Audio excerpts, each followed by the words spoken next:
Rose and Calix in Hong Kong. Yan, try natin mag-voice over, hindi mag-vlog. Next time vlog na to. Promised. Kinukulit ko yan si Calix kasi wala yung ibang gagawin kundi magdudut-dut dyan sa iPad niya. Pero waiting kami ng flight niyan. A bit excited. Actually, this is our first time. So, ayan na siya. Nakalampas na kami ng immigration niyan. Yes! Di mo alam kung masaya siya or what. Pero masaya yan. Di lang masyadong halata. Wow! Arte niyan. Oh, yan. Ang pogi niya dyan. Pero grumpy. Naiinip na siya. And ayan, sakay na kami ng airplane. Bad trip yan kasi ayaw niya mag-shorts that time. But pinilit ko siya. Wala siyang magawa. Hindi siya makahindi sa nanay niya, di ba? Ayan. So, nasa labas na kami. Nasa Hong Kong na kami neto. Papunta kami ng immigration in Hong Kong. Then, we proceed to our hotel. Huwag na kayong maghanap ng kung ano-ano, pero overview lang yan. Since dalawa lang naman kami. So, ayan. First day in Hong Kong. Pumunta kami sa Ngongping Village sa may Langtao Island. So, ayan. Outfit check. Si Calix naka-short na naman siya malamang. Tapos naka-t-shirt lang siya. Ayan. On the way kami. Tapos chinichika ko yan pero ayaw niya makinig sa akin. Dinededman niya ako. Sabihin nyo nga guys, siguro ganun kapag 10 years old na. So, more on deadman na sa parents. Tapos, ayan. Bawat galaw niya pinipicturean ko siya actually. Which is naiinis na siya. Pero look at naman. Kaninong anak yan? Parang minsan nagtataka rin ako. Charot. But, ayan. Bakit siya masyado? Pero ito yung mga core memories na, in the future, babalikan mo. Ayan, we're creating our memories together.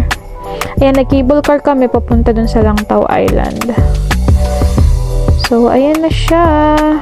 Ayan, before that, of course, picture muna. So, ayan yung way. There's a lot of souvenir stores along the way. Yeah. This is the most exciting part when you are traveling. Yan. Tanungin nyo kung paano kami nagpicture ng ganyan. Tripod po. Ayan. Masyadong mabilis. Kasi kung pinidyo ko yan na habang umaakyat, baka na. Yan, si Calix iniiwan ako. Ayan muna yun sa baba. Ayan.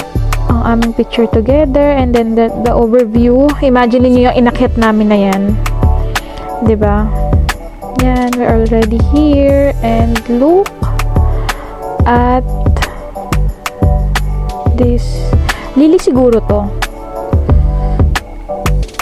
Kasi napaka-cute niya. Tapos, ayan yung overview sa taas. Nakaka-excite. Actually, binook namin to through Klook. Ayan, nag-decide na kaming bumaba. Ayan, nag-take kami ng picture for our memories. Ayan. O, diba? Kalain mo bang anak ko yan? Then, bumalik kami through cable car again. Which is, I would advise na kapag nag-book kayo sa Klook, mas maganda yung crystal yung inaapakan nyo na cable car. So, makikita nyo talaga yung view sa baba. Pero, pag pabalik, okay na hindi na. Pero, i-make sure nyo yung ibubuk nyong cable car back and forth. Kasi, kapag dun pa kayo doon pa kayo bumili sa kabila, mas mahal pagpapabalik. So, I would advise na back and forth na yung gawin yung booking sa Klook if you wanted to do cable car. But it's worth it. Nakikita nyo naman yung view. It's so relaxing. So, ayan. Nung papunta kami, sumakay kami sa crystal na floor. Pero nung pabalik, hindi na. However, nung pabalik, mas maganda kasi kami lang yung nakasakay sa cable car ni Calix. Parang mas privilege ka pag pabalik ka, yung galing kang Lantaw Island. Ayan. So relaxing actually. Ito yung core memories namin bilang mother and son bonding.